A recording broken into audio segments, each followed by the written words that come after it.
अस्सलाम वालेकुम नाज़रीन, मैं हूं शेख रहमत अली, आप देख रहे हैं क्राइम टुडे न्यूज़। नाज़रीन, आप जहां पर 2 दिन कबल फिरोज़ खान ने एक प्रेस कॉन्फ्रेंस की जहां पर उन्होंने बताया कि लोकसभा यानी हैदराबाद पार्लियामेंट इलाका जहां पर असदुद्दीन अवैसी AIMIM से लगातार जीतते हुए आते हैं, उस इलाके में करीब 22 लाख वोटर्स हैं और उसके बाद से उसमें 6 लाख चिल्लर वोटर्स ऐसे हैं जो बोकस हैं। एक बहुत बड़ा ये खुलासा क्या यहाँ पर बोकसिंग के ज़रिए जीता जाता है?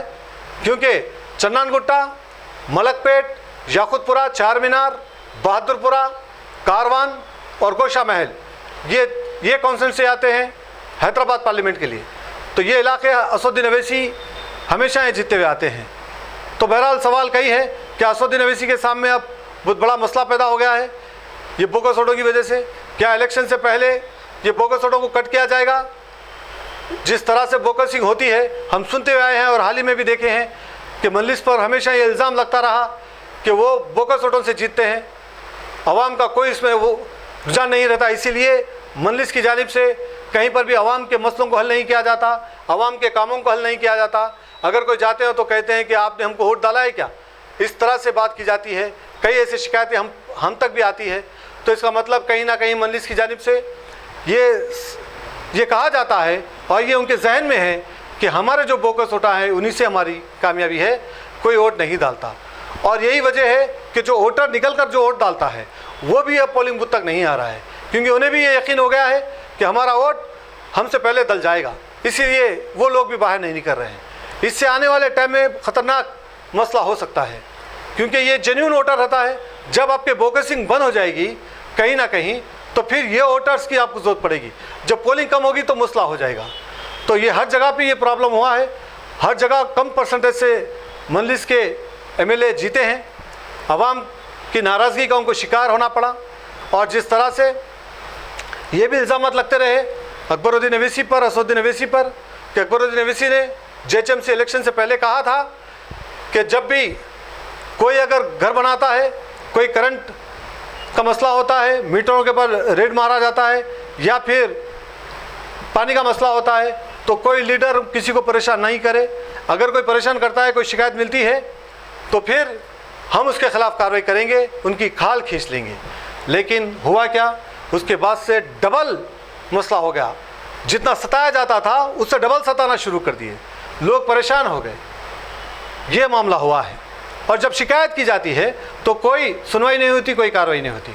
इसके बाद जब असेंबली इलेक्शन आता है, असेंबली इलेक्शन से पहले दारुसलाम में असदुद्दीन अवैसी ये कहते हैं कि कोई भी आवाम को नहीं सताना, नहीं तो घर बनने पर किसी से कहीं जाना, नहीं तो नल के कनेक्शन लेना, और ना ही तो म्यूनसिपल इलाके या JHMC ऑफिसों के बाहर कोई खड़ा नज़र आएगा। अगर कोई ऐसा करता हुआ नज़र आएगा तो सख्त से कार्रवाई होगी। हुआ क्या, ऑफिसर्स के पास तो ये लोग नहीं गए, लेकिन ऑफिसर्स के पास आ गए। खुलेआम बहुत बड़े पैमाने पर लोगों को सताया गया।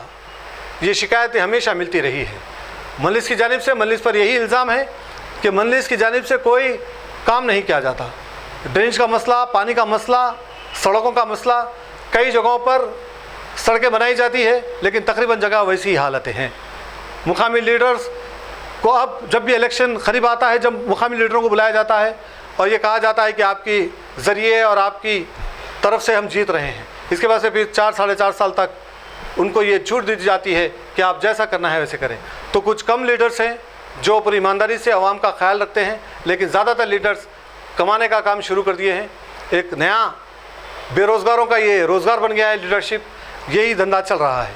इसको रुकाना बहुत ज़रूरी है, क्योंकि आवाम बेजार हो रही है, आवाम नाराज़ हो रही है। असदुद्दीन अवैसी को चाहिए कि बातें कम करे, अमली तौर पर काम करे और जो आवाम के जो मसले हैं उसको हल करें। कहाँ पर चूक हो रही है, कहाँ तक आपके MLA नहीं पहुँच पा रहे, कहाँ पर आपके कॉर्पोरेटर नहीं पहुँच पा रहे, कहाँ पर आपके लीडर्स नहीं पहुँच पा रहे, उसका ख्याल रखिए, उसको देखिए। इसके बाद आवाम के दरमियान जाइए, आवाम के मसलों को हल करिए। शायद तभी आपका जो परसेंटेज है वो बढ़ेगा और तभी आपकी जो आज से 15 साल 20 साल पहले जो अहमियत थी वो अहमियत फिर से शायद वापस आएगी। नाज़रीन, कई लोगों ने हम तक ये भी बातों की शिकायत की कि 10 साल तक अकबरुद्दीन अवैसी असेंबली में कुछ BRS पार्टी से सवाल नहीं किए, खामोश रहे। ऐसा लगता रहा कि ये असेंबली में MIM के MLA है ही नहीं। लेकिन 10 साल गुजर गए और इन 10 सालों में BRS पार्टी की जानिब से कई मसाजिदों को शहीद किया गया, कई मुसलमानों का इनकाउंटर किया गया, कई झूठे केसेस डाले गए, कई लोगों को तबाह किया गया, झूठे जो हमारे शरीयत में जो बिल लाया जाता है उसके ख़िलाफ़ है, उस बिल में साथ दिया गया। लगातार भारतीय जनता पार्टी का साथ दिया गया, लेकिन एक भी आवाज़ मजलिस इत्तेहादुल मुस्लिमीन की जानिब से असेंबली में नहीं उठी। वक्फ की जायदादों को तबाह किया गया, कभी भी नहीं उठी। लेकिन ये कुछ 2 महीने में जब कांग्रेस आई है, ये 2-2.5 महीने में शायद लगता है कि 10 साल का कसर निकाल लिए। लगातार कांग्रेस से सवाल किए जा रहे हैं, तो फिर जब 10 साल क्यों सवाल नहीं किए? ये आवाम का भी सवाल है। आवाम सामने आके नहीं बोलती, लेकिन हम तक ये बोला जा रहा है कि आपके ज़रिए आप सवाल करिए ताकि आवाम को भी पता चले कि सच्चाई क्या है। क्यों 10 साल तक आवाज़ नहीं उठाए? क्यों ये 2-3 महीने ही हो रहा है कांग्रेस हुकूमत बनकर, इसमें इतने सवाल किए। जब कोई गवर्नमेंट आवाम के लिए कुछ काम करना चाहती है तो फिर आप उसको परेशान क्यों कर रहे हैं? यकीनन ये एक सवाल है। अब इस सवाल का जवाब बेहतर है वो दानिश्वर लोग दे सकते हैं, सियासतदान और वो मजलिस इत्तेहादुल मुस्लिमीन के अकबरुद्दीन अवैसी, असदुद्दीन अवैसी दे सकेंगे, क्योंकि आवाम के पास अब सोशल मीडिया आ चुका है, हर किसी के पास मोबाइल फ़ोन है। अब वो कोई बात नहीं छुप रही है, अब वो वीडियो को देखकर पहचान रहे हैं कि कौन क्या पहले क्या था, अब क्या बातें कर रहा है। ये एक सच्चाई है, अब झूठ नहीं बोला जा सकता। आप केबल टीवी या सैटेलाइट मीडिया को आप रुका सकते हैं जिस तरह से, जो आप चाहते हैं वो लोग बताते हैं, वो हालत नहीं है। ये सोशल मीडिया है, सोशल मीडिया के ज़रिए सारी सच्चाई सामने आ रही है। अब इनको धोखे में नहीं रख सकते, इसलिए आवाम को धोखा देना भी नहीं है, जो है सही है वो बात करना है। नाज़रीन, जिस तरह से मसले आवाम के वैसे ही हैं, कोई काम नहीं हो रहा है। आवाम चाहती है कि कांग्रेस एक काम कर रही है, वादे कर रही है, कुछ वादों पे पूरा भी खड़ी उतर रही है। तो उम्मीद करते हैं कि कांग्रेस को डिस्टर्ब ना करें, कांग्रेस को छोड़ा जाए और कांग्रेस पूरी तरह से आवाम के मसलों को हल किया जाए। मजलिस की जानिब से कहीं ना कहीं रुकावट पैदा करने की कोशिश की गई, लेकिन रेवंत रेड्डी को अच्छी तरह मालूम है, क्योंकि BRS के KCR 10 साल MIM को लेकर चले हैं, लेकिन कोई भी मुसलमानों का, माइनॉरिटीज़ का भला नहीं हुआ, कोई भी मुसलमान माइनॉरिटीज़ के इलाक़ों में तरक्की नहीं हुई। ये एक सच्चाई है। कई लोगों को हमारी ये बात कड़वी लगेगी, लेकिन ये सच्चाई है। क्या मजलिस रुकाती है कोई काम करने से?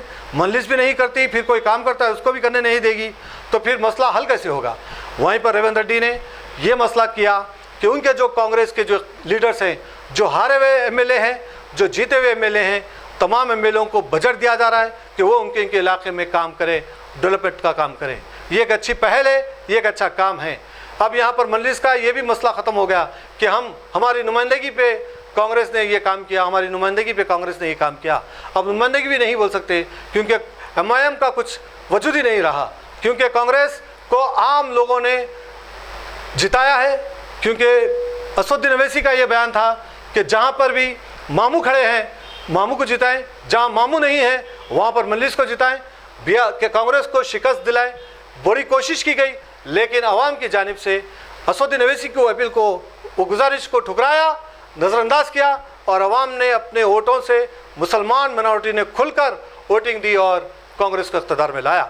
इसका मतलब यह है कि मुसलमान और माइनॉरिटी समझ चुके हैं कि उनका मसले कौन हल करेंगे। इसलिए अब मजलिस इत्तेहादुल मुस्लिमीन का भी कहीं ना कहीं उनकी जो बात थी, उनका जो बयान थे, वो भी कम नज़र आने लगे, फीके नज़र आने लगे। तो एक सच्चाई है, और ये सच्चाई को हम तमाम लोगों को कबूल करना है। और यहाँ पर कहाँ पे चूक हुई असदुद्दीन अवैसी को वो देखना है, क्योंकि अभी तक हमको लगता है कि कुछ काम नहीं हुआ। काम करना है, आपके MLA के बजट से काम करिए, जो आपके MLA को बजट मिलता है, MLCओं को बजट मिलता है, वो बजट पर काम करिए, तभी जाकर आप आवाम के दरमियान, आवाम के दिलों में एक मोहब्बत ला सकते हैं, फिर से वो पुराना मुकाम आप हासिल कर सकते हैं।